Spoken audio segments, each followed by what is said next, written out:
Olá, estudantes do Enem, sou o professor Jefferson e hoje estamos aqui para revisar alguns contextos, alguns assuntos dentro da área de Química para você, estudante. Eu vou trazer um pouquinho de Química Orgânica, de Química Inorgânica, dos fundamentos da estequiometria, mas antes da gente começar, não esquece de seguir nosso canal, não esquece de apertar o sininho para você continuar recebendo as nossas notificações.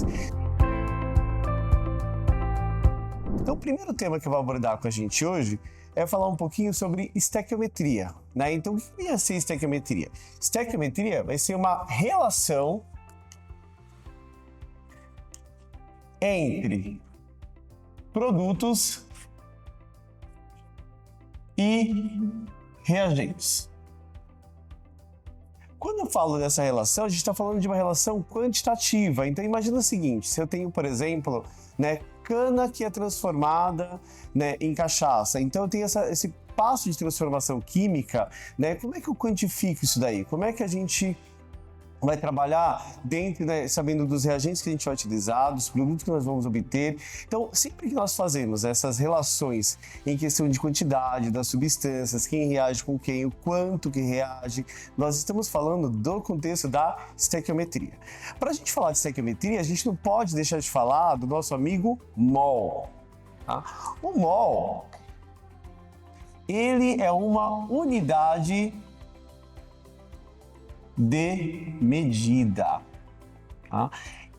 que pode ser representado pela letra N, que é a quantidade de matéria, uma relação direta entre massa e massa molecular. Então, o mol é uma unidade de medida, Então, imagine o seguinte, a gente vai ter pequenos átomos, moléculas, então a gente vai ter entidades químicas muito pequenas, em que a gente precisa fazer o quê? A gente precisa dar uma dimensão para isso. Então, quando a gente tem poucas coisas, tem a dúzia, tem a centena, tem a milhar. E se eu tenho muito, Se eu tenho 6,02 vezes 10 a 23, que você já deve ter visto esse número por aí. Ele representa o mol. Ele é calculado por uma relação entre a massa da substância que a gente está trabalhando, que a gente está estudando, e a massa molecular. A massa molecular, só lembrando, ela é calculada pela junção da massa atômica. Então a gente faz uma relação entre massa atômica, aquela que a gente encontra lá na tabela periódica, que na prova ele sempre vai trazer descrito as massas dos elementos, e a quantidade que a gente tem em cada um. Então imagina o seguinte, supondo que você tenha 2 uvas e uma maçã. No total nós temos 3 frutas. Se eu tenho 2 melancias e uma uva, eu continuo tendo 3 frutas, só que as massas são diferentes. Então, dessa mesma particularidade que a gente tem das massas das frutas, a gente vai ter também dos elementos químicos. Então, por exemplo, se nós tivermos cloreto de sódio, o cloreto de sódio, ele vai ter, o sódio tem uma massa de 23, o cloro vai ter uma massa aproximada de 36, é 35,5, a gente arredonda aí para 36, tá? Então, no total, a massa molecular do cloreto de sódio, dentro desse contexto, vai ser igual a 59 gramas por mol, tá? Ou seja, a cada 59 gramas nós temos 1 mol. Tá? Esse mol a gente consegue fazer algumas relações ainda, então a gente consegue relacionar aqui o mol, ele vai representar uma quantidade que vai ser o 6,02 vezes 10 a 23, que se relaciona com a massa da substância que a gente está falando. Nesse caso aqui é o cloreto de sódio, 59 gramas. Tá? E se ele for um gás, a gente ainda tem uma outra relação, não cabe aqui, mas se for um gás, sempre vai ter uma relação com volume, tá? Temos que lembrar que o volume de qualquer gás, nas condições normais, temperatura e pressão, vale 22,4, tá? Não vai esquecer porque isso sempre cai na prova, Dentre esse conjunto de substâncias, a gente vai ter algumas substâncias mais comuns, que são os ácidos, as bases, os sais, os óxidos. Será que você lembra a diferença entre eles? Para a gente encurtar um pouco mais essa história, os ácidos, o que a gente chama de ácido? Então, ácido é toda substância que em meio aquoso libera o cátion H+. As bases são todas as substâncias que em meio aquoso liberam o ânion H-. Mas se eu tenho uma substância que o cátion, que é aquele primeiro elemento químico que a gente tem, né?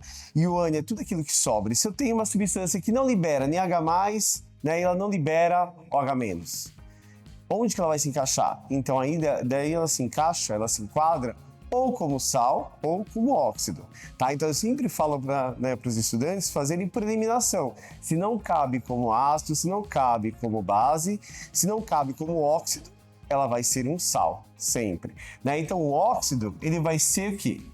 Ele vai ser caracterizado, né, quando a gente tem 2 elementos químicos apenas. Você vê que aqui nós temos 3 átomos, mas são, né, apenas 2 elementos químicos. O elemento carbono e o elemento oxigênio.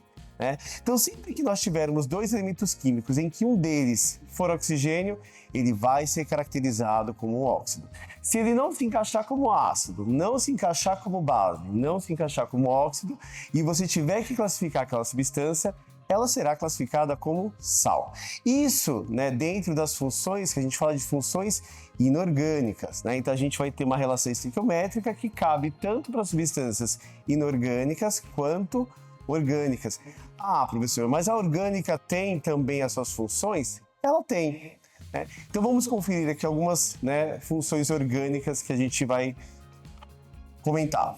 A química orgânica vai trabalhar sempre quando nós temos carbono envolvido aí dentro desse contexto, né? A química orgânica, ela pode ser separada em hidrocarbonetos e as substâncias que têm outras funções. Os hidrocarbonetos, como esse, por exemplo, né? Nós temos aqui o etano, tá? Eles são caracterizados por quê? Por uma substância composta somente por carbono e hidrogênio. A partir do momento que a gente tem outros elementos químicos, um oxigênio, um nitrogênio, um enxofre, ele passa a ter a presença de uma função orgânica, né? Dentre essas funções orgânicas que a gente pode comentar, temos também, muito parecida com o etano, é o etanol. Sim, o mesmo etanol que é encontrado no posto de gasolina. Né? A diferença é que ele vai ter um grupo OH ligado, né, à nossa cadeia carbônica. Então, como é que a gente caracteriza esse etanol? Ele é um álcool. Né? Por que ele é um álcool? Porque eu tenho um grupo OH chamado de hidroxila, que está ligado diretamente a um carbono saturado, um carbono que faz 4 ligações químicas. Então, a função orgânica presente aqui é uma função álcool. Muito parecida com ela é o ácido etanóico.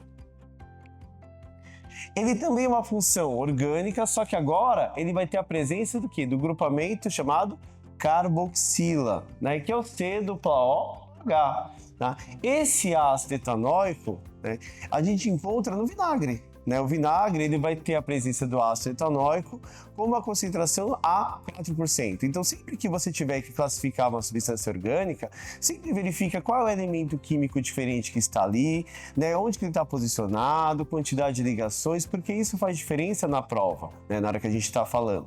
E, ao mesmo tempo, lembrar que as substâncias orgânicas elas podem apresentar também mais de um tipo, então elas vão ter aí, às vezes, as irmãs gêmeas, né? Outras moléculas que têm características parecidas, que nós vamos chamar de isômeros. Né? Os isômeros, o que a gente vai chamar? Né? O que a gente considera como isômeros? Os isômeros,